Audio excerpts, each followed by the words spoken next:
할렐루야. 자, 오늘 이 시간 우리 주님께 나오신 저와 여러분들을 환영하며 축복합니다. 자, 오늘은 특별히 7월의 첫날입니다. 오늘 예배 정말로 우리가 어쩌면 이 한 달의 첫 단추를 깨는 그런 귀한 시간인데요.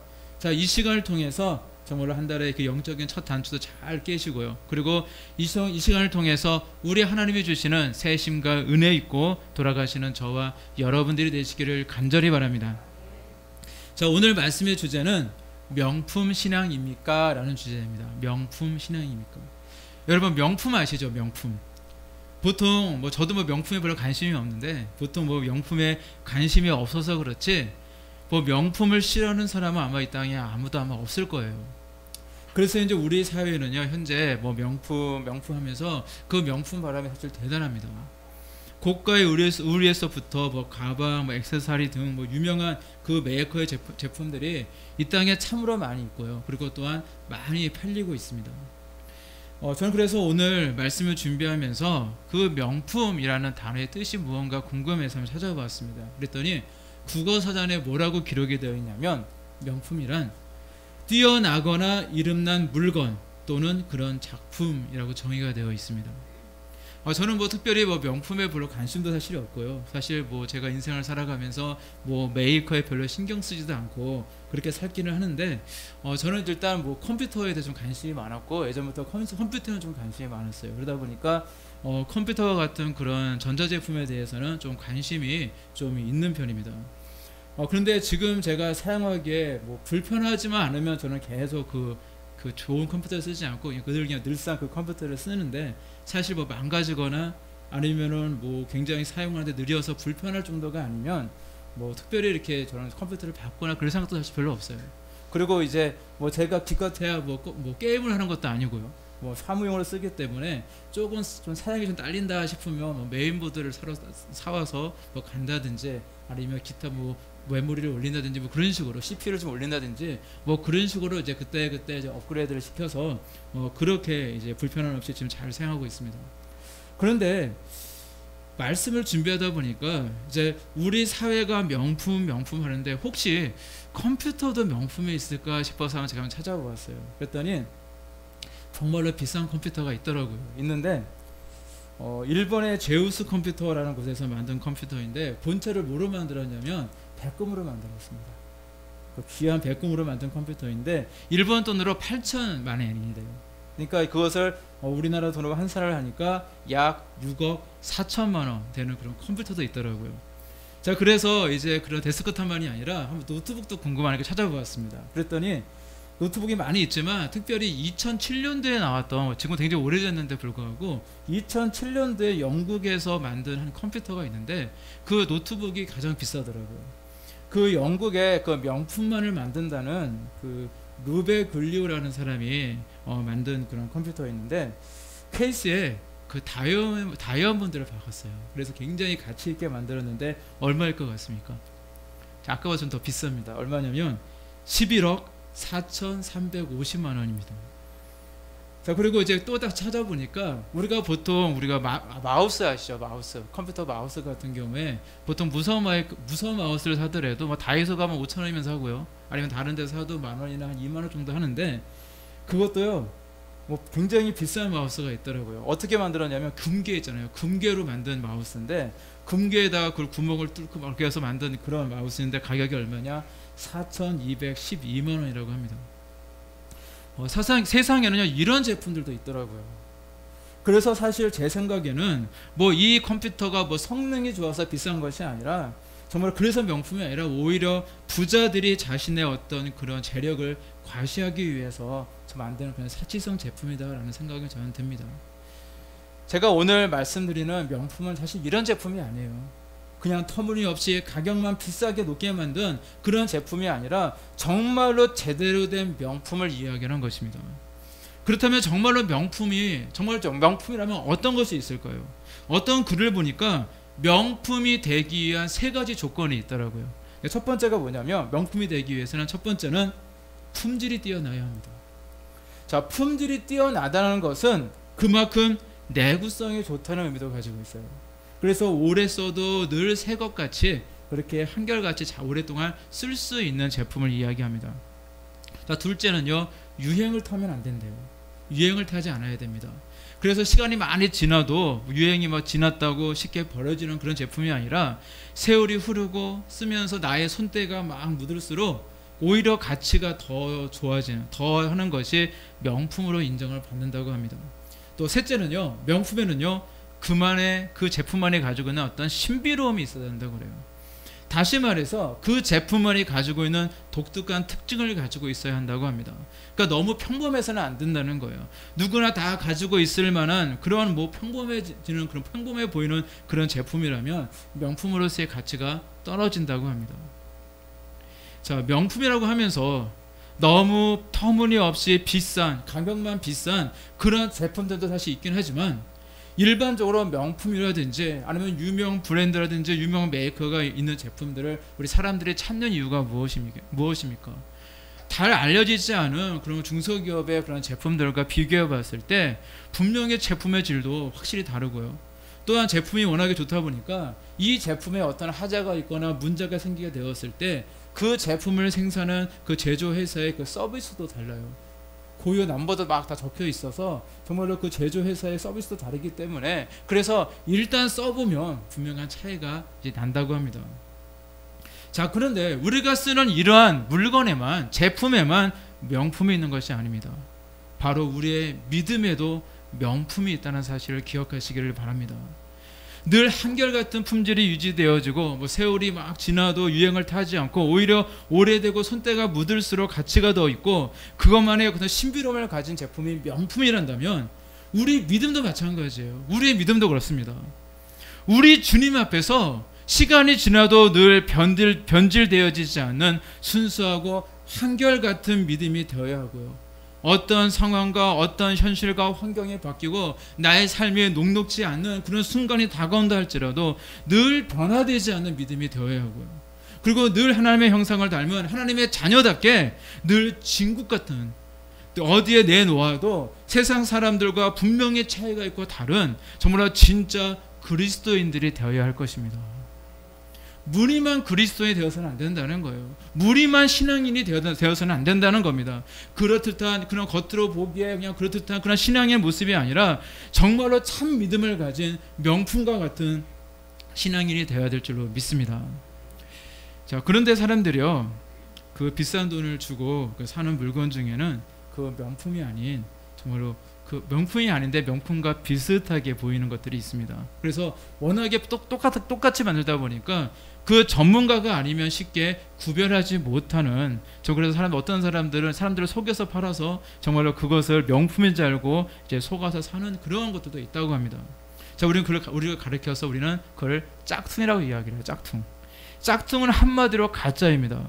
겉모습만 모양만 그렇듯하게 비슷하게 만들어 놓은 거라서 겉으로 보기에는 굉장히 흡사하고 비슷해 보일지 모르지만 그 제품이나 품질이나 내구성들은요 아주 현저하게 떨어지게 되어 있고요. 당연히 제품에 하자가 생겼을 때는 어떤 서비스나 보상도 받을 수가 없습니다. 그런데 우리 신앙인들 가운데서도 이렇게 짝퉁 같은 그런 신앙인들이 있다라는 것입니다.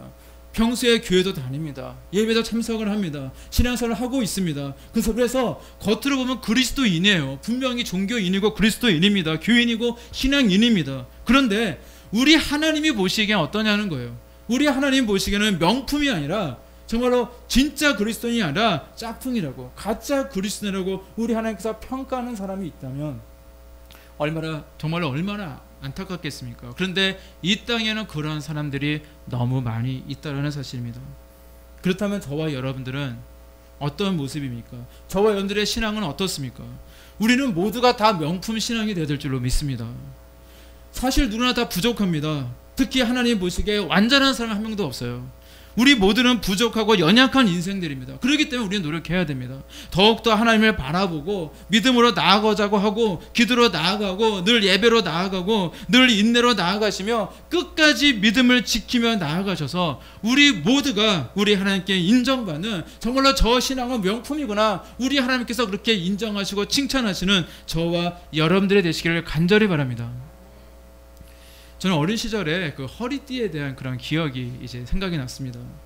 그때 저와 이제 제 친구들은요, 그 허리띠가 뭐 가죽으로 만든 거냐, 아니면은 모양만 가죽처럼 생긴 뭐 싸구려 비닐로 만든 거냐, 뭐 그런 것을 구별하는데 좀 관심이 많았어요.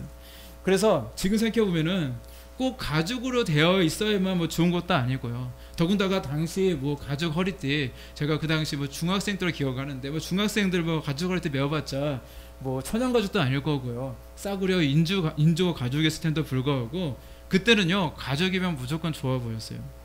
자, 친구들이요, 자기 허리띠가 이제 가죽으로 만든 거다라고, 그렇게 좋은 거다라고 이야기하면 이제 뭘 하냐면 집에서요 아버지가 쓰시던 라이터를 꺼내와요. 그리고 그 뒤쪽에다가요 라이터를 딱 켜가지고 뭐 살짝 불에 이렇게 붙여보았습니다. 오래 놔두면 다 타기 때문에 그렇게는 안 하고요, 살짝 이렇게 붙여봐요. 그러면 오그라들거나 타면은요 모양만 가죽처럼 만들어놓은 비닐이고요, 안 타면 진짜 가죽입니다.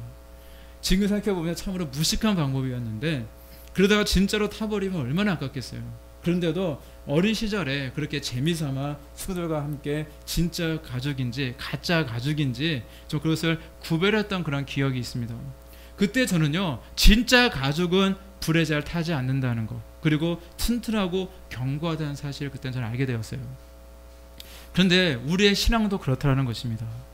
나의 신앙이 진짜인지 명품인지 아니면 짝퉁인지를 언제 구별하게 되냐면 바로 우리의 삶 가운데 불과 같은 그런 시험과 연단이 찾아올 때입니다. 어떤 위기상황이 나에게 딱 찾아왔을 때 쉽게 변하고 시험에 드는 신앙은요 절대 하나님께서 기뻐하시는 모습이 아닙니다. 그래서 우리의 신앙은요 늘 내구성이 강해야 돼요. 내구성이 어찌나 강한지 어떤 불과 같은 시련과 시험이 나에게 찾아와도 절대 끄떡하지 않고 절대 변하지 않는 믿음이 있는, 진짜 믿음이 있는 저와 여러분들이 되시기를 간절히 바랍니다. 오늘 본문에 등장하는 이 사도 바울은요 우리가 잘 아는 바로 이러한 명품 신앙을 가지고 있던 분이에요. 근데 오늘 이야기를 보게 되어지면 이 사도 바울은 에베소에서 목회 사역을 아주 성공적으로 이루어가게 되어집니다. 그래서 에베소에서 이제 목회 사역이 이제 굉장히 성공을 거두면서 이제 튼튼히 에베소 교회가 자리를 잡게 되자 이제 바울은요 거기에서 안주하지 않았어요. 이제 그는요 이 에베소에 정말로 이 사역을 다른 뭐 준비된 일꾼들, 특별히 이제 바울 사도에게는 이제 동역자들이 있었잖아요. 뭐 브리스길라나 아굴라와 같은 그런 동역자들이 있었는데 그분들에게, 그 일꾼들에게 자기가 신뢰하고 믿을 수 있었던 그 동역자들에게 그 에베소 교회를 다 맡겨놓고는 자신은요 새로운 사역지를 찾아가는 정말로 그런 중대한 결심을 하게 되어집니다. 바울은요 그 새로운 사역을 위해서 당시 모든 권력과 문화의 중심지였던 바로 로마로 그는 가고자 했습니다. 그리고 로마로 가기 전에 먼저 예루살렘을 방문하기로 했어요. 그런데 이 모든 것이요 사실은 바울의 생각도 아니었고요, 다른 사람의 생각도 아니라 하나님의 오묘하신 섭리였고 강권하신 역사였다라는 사실입니다. 사실 바울은요 죽으러 가는 거였습니다. 그는 사실 순교하러 가는 것이었어요. 그리고 사실 바울은 이미 자신이 앞으로 겪게 될 일에 대해서 자신이 이제 예루살렘으로 가게 되어지면 어찌어찌 되는지에 대해서 너무나도 잘 알고 있었습니다. 그리고 오늘 읽지는 않았지만 사도행전 21장 말씀을 계속 읽다 보면은요 그가 이제 예루살렘으로 가는 도중에 그가 만난 많은 제자들을 이제 만나게 되어지는데 그 제자들이요 다 기도하는 사람들이에요. 그 제자들이 하나같이 가지 말라며 강청을 했고요. 7지사 중에 하나였던 전도자 그 빌립의 집에 잠깐 이제 머물 때는 이제 아가보라고 하는 선지자가 이제 찾아오게 되어지는데 유대에서부터 일부러 내려왔어요. 거기서 내려와서 바울의 띠를 가져다가 자신의 손과 발을 다 뭐 묶어놓고는 하는 이야기입니다. 성령이 말씀하시되 예루살렘에서 유대인들이 이같이 이 띠 임자를 결박하여 이방인의 손에 넘겨주리라. 그렇게 그는 예언을 합니다. 이미 기도하던 사람들은 다 알고 있었습니다. 앞으로 바울이 어떤 고난을 받게 되어지고 이제 순교하는 그 길을 가게 된다는 것을 다 알고 있었어요. 그래서 그들은 하나같이 다 만류하는 겁니다. 가지 마세요. 가면 죽게 됩니다. 가지 마세요. 가게 되면 체포되어집니다. 가지 마세요. 라고 다들 옆에서 말렸던 거예요. 그럼에도 불구하고 바울은요 그 길로 갔다라는 겁니다. 우리는 이렇게 앞으로 어려운 일이 생길 거라는 사실을 우리가 알게 되어지면요, 예상이 되어지면 우리는 절대 그 길로 가지 않습니다. 그러한 일을 피해서 지혜롭게 막 처리를 하려고 막 애를 쓰게 되어집니다. 그리고 사실 그게 맞는 말이거든요. 앞에 뭐 고난이 있는데 특별히 그 고난을 우리가 겪을 필요는 없습니다. 그런데 사도 바울은요, 그렇지 않았습니다. 그는 굳이 일부러 그 고난의 자리로 나아갔다는 것입니다. 왜냐하면 그가 예루살렘으로 가는 것이요, 그리고 그곳에서 결박을 당하고 로마로 가게 되는 것이 바로 하나님의 뜻이었기 때문이었습니다. 다른 게 아니에요. 하나님의 뜻이었기 때문에 그 앞에 고난이 있다 할지라도 사도 바울은요, 그 하나님의 그 뜻에 순종하며 나아갔던 것입니다. 앞으로 어떤 일이 생겨도 그 길이 하나님의 뜻이라면 그는 앞뒤를 재지 않았어요. 그냥 하나님만 믿고 나아갔다는 것입니다. 바로 이것이 바로 사도 바울이 명품 신앙이다라고 이야기할 수가 있는 이유인 것입니다. 사도행전 21장 13절 말씀에 바울은요, 예루살렘에 올라가지 말라면서 눈물로 간청하고 있던 많은 성도들에게 이렇게 이야기를 했습니다. 여러분이 어찌하여 울어 내 마음을 상하게 하느냐? 나는 주 예수의 이름을 위하여 결박당할 뿐 아니라 예루살렘에서 죽을 것도 각오하였노라. 그렇게 고백하고 있어요. 이것이 바로 사도 바울의 고백이었고 바울의 신앙이었고 바울의 순종하는 모습이었습니다. 바로 우리가 이야기하는 바로 명품 신앙이었다라는 것입니다. 그의 각오를 들었던 성도들은요, 이 바울의 확고한 그 믿음과 결단을 보고는요, 더 이상 그를 붙잡지 않았습니다. 여러분, 우리의 믿음은 어떻습니까? 우리의 믿음의 중심이 우리는 바로 서 있어야 합니다. 내가 가는 길이 비록 고난이 있고 어려움이 있다 할지라도 그것이 우리 아버지 하나님께서 내게 원하시는 길이라면 우리는 반드시 순종하며 나아가야 될 줄로 믿습니다. 그리고 그렇게 순종하는 신앙이야말로 우리 진짜 그리스도인들이 가져야 될 믿음의 참 모습인 것입니다. 그런 거 있잖아요. 이제 우리가 뭐 어디 가게를 가거나 특별히 우리가 이제 가게 장사꾼들과 뭐 이렇게 흥정할 때가 있습니다. 그러면 물건을 사면서 깎으려고 하면 이분들 꼭 이런 이야기를 해요. 이렇게 팔면 믿져요 하면서도 깎아주거든요.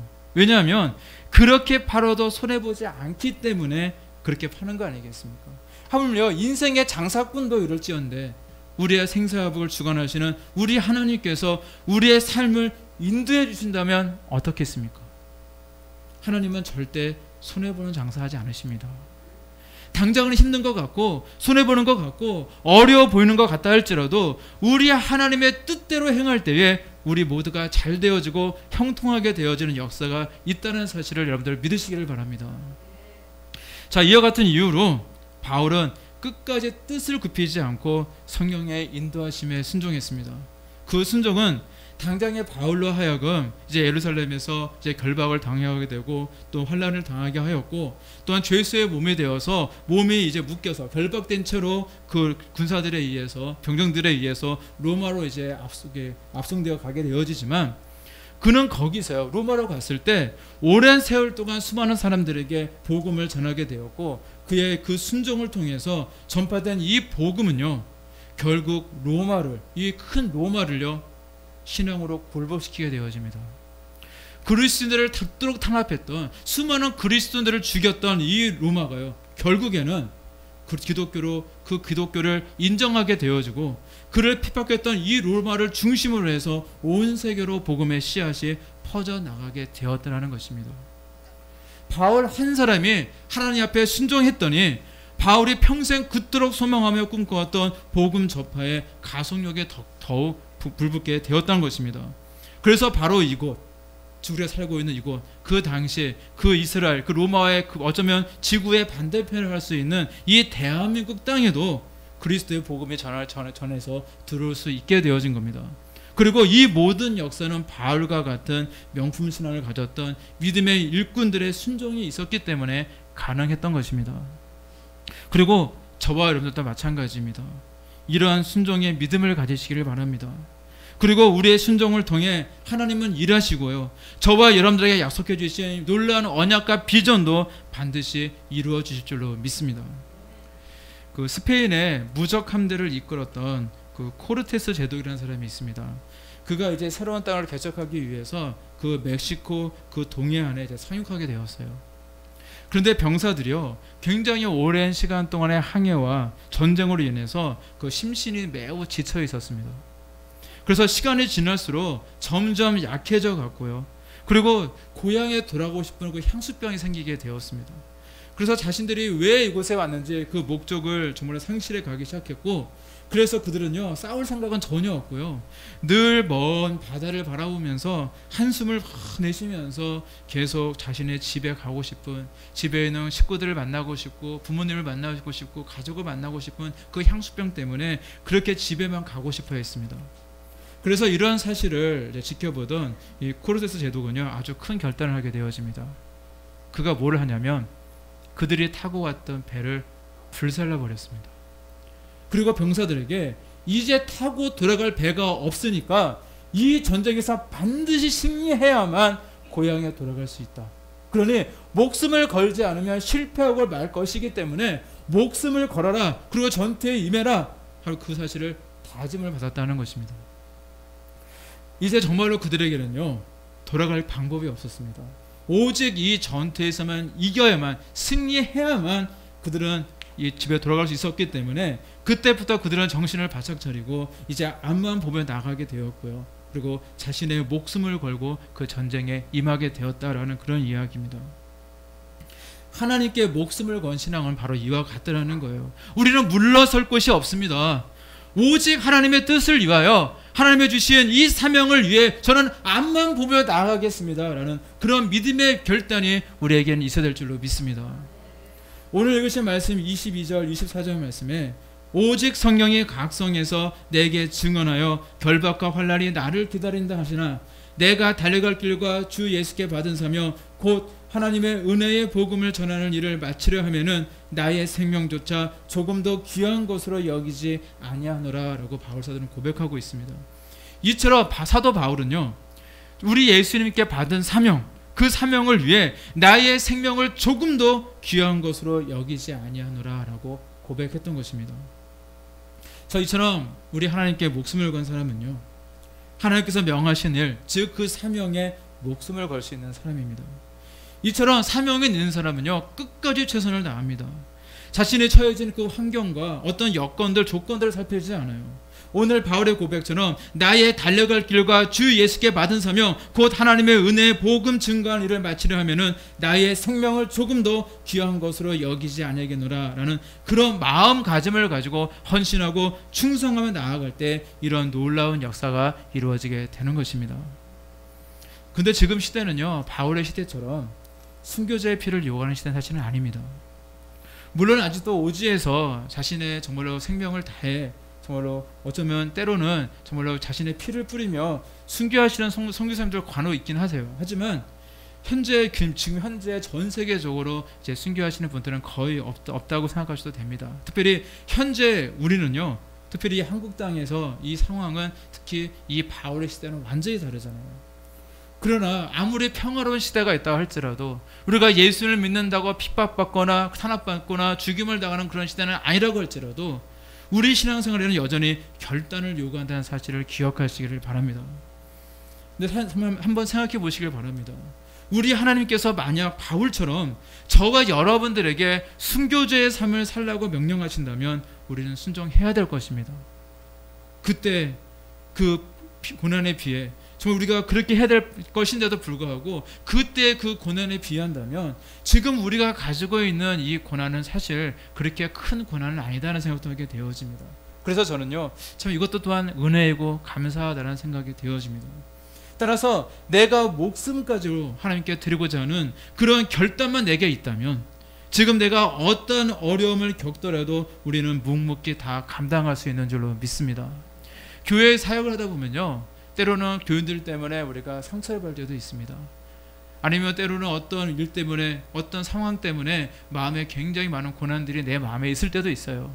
하지만 나의 그런 모든 것들이 내가 나의 목숨이 내 것이다, 나의 인생이 내 것이다, 그런 생각에서 기인한다는 사실을 늘 기억하시기를 바랍니다. 내 목숨까지도 다 하나님께 내놓을 수 있는 믿음이라면 사실 그 어떤 것도 나에게 고난이 될 수 없다는 것입니다. 우리가 한 가지 예를 들어본다면요, 그 교회 안에서 우리가 사역을 하다 보면 간혹 이런 생각을 할 때가 있을 거예요. 이런 분들이 가끔 있습니다. 뭐냐면 내가 다른 사람보다 더 봉사하는 것 같고 내가 남보다 더 헌신하는 것 같은데 그것이 오히려 시험거리가 되시는 분들이 있어요. 내가 저 집사님보다 더 많이 일하는 것 같고 내가 저 사역자보다 더 열심히 섬기는 것 같은데 뭐 누가 알아주는 것 같지도 않고 뭐 목사님이 더 알아주고 챙겨주고 더 기도해 주는 것 같지도 않고 그냥 혼자 힘들게 하는 것 같다라고 해서 불만 불평하는 사람들도 사실 있다라는 겁니다. 물론 저에게는 그런 분들은 없지만 그런 분들 사실 많이 있었어요. 제가 경험했던 분 중에 그런 분들이 사실 많이 있었는데 그런데 내 자신을 드러내는 것보다 하나님의 뜻 안에서 살아가는 것이 중요한 것이고요. 그리고 누가 나를 알아주기보다 하나님이 나를 알아주시는 것이 더 중요한 줄로 믿습니다. 사실 내 목숨까지도 드릴 수 있는 믿음이라면 이러한 일들은 사실 아무것도 아닐 것입니다. 누가에게 뭐 인정받고 아니면 인정을 못 받을까봐 뭐 그 전신긍긍하고 그런 것들이 뭐가 중요하겠습니까? 하나님께 인정받는 것이 가장 중요한 것입니다. 그리고 남이 알아주기를 바라는 그런 헌신과 봉사는요 이미 상을 다 받은 것이라고 말씀하셨던 우리 예수님의 말씀을 기억하시기를 바랍니다. 이 땅에서 이미 보상을 다 받았기 때문에 하늘나라에서 받을 상급이 없어진다는 그런 이야기예요. 마태복음 6장 1절 2절 말씀에 이렇게 기록하고 있습니다. 사람에게 보이려고 그들 앞에서 너의 의를 행하지 않도록 주의하라. 그래야지 아니하면 하늘에 계신 너희 아버지께 상을 받지 못하느니라. 그러므로 구제할 때에 외식하는 자가 사람에게서 영광을 받으려고 회당과 거래에서 하는 것 같이 너희 앞에 나팔을 불지 말라. 진실로 너희에게 이르노니 그들은 자기 상을 이미 받았느니라.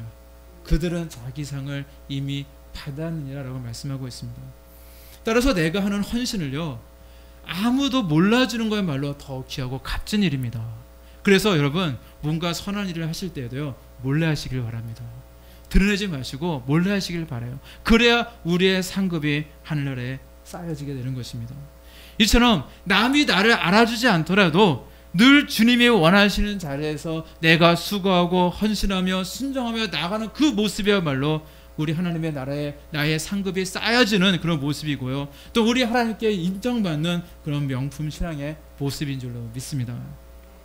자, 그리고 유명한 고백이죠. 우리 사도 바울의 고백인데 우리가 살아도 주를 위해서 살고 죽어도 주를 위하여 죽나니 그러므로 사나 죽으나 우리가 주의 것이도다. 로마서 14장 8절 말씀입니다. 이 고백이 또한 저와 여러분들의 고백이 되시길 간절히 바랍니다. 상을 주시든 안 주시든 내가 이 땅에 살아가든 아니면 죽게 되든 어떤 순간과 성경 속에서도 상황 속에서도 내가 주님의 것임을 고백하며 늘 주님 앞에서 살아가는 모습이 중요한 줄로 믿습니다. 따라서 늘 하나님께 다 맡기며 살아가시는 저와 여러분들이 되시기를 바랍니다. 우리가 평생 살아갈 때 많은 소망들이 있습니다. 뭐 물질도 많이 벌고 싶고 뭐 건강하고도 싶고 또 장수하고도 원하고 우리가 그렇게 막 살아가고 있지만 사실 우리의 인생은 아무도 모르잖아요. 오직 하나님만 아십니다. 왜냐하면 내게 목숨을 주신 분도 우리 하나님이시고 또 거두어 가신 분도 우리 하나님이시기 때문입니다. 그래서 우리가 내일 아침에 내가 눈을 뜨고 일어날 수 있다는 자체가 사실 감사하는 은혜잖아요. 그래서 저는 항상 하나님께 기도할 때 늘 이런 고백이 많이 돼요. 오늘도 제게 생명 주시고 호흡 주신 하나님 앞에 감사드립니다. 이게 바로 진짜인 줄로 믿습니다. 나의 생명이 정말로 하나님께 있다는 그 고백이 있다면 그리고 내 목숨까지도 우리 하나님께 다 드릴 수 있는 고백이 있다면 바로 우리의 인생은 정말 하나님께서 복을 주시는 인생을 될 것이고 또한 수많은 사람들에게 감동을 주는 또 명품 신앙인들이 우리는 되어질 줄로 믿습니다. 따라서 우리 예수님께 목숨 걸고 나가시길 바랍니다. 목숨 걸고 기도하시고요. 목숨 걸고 예배에 참석하시고 정말로 목숨 걸고 우리 하나님의 말씀에 순종하며 나아가시기를 바랍니다. 그런 신앙이야말로 명품 신앙입니다. 시간이 지나도 계속 지나도 막 손때가 묻으면 묻을수록 더 가치가 있어지고요. 그 품질도 늘 한결같고 정말 누구하고도 비교되지 않는 정말 뒤지지 않는 정말 나만이 갖고 있는 그런 진국 같은 믿음이 있는 바로 저와 여러분들의 삶이 되시기를 우리 주님의 이름으로 간절히 축원합니다. 기도하시겠습니다.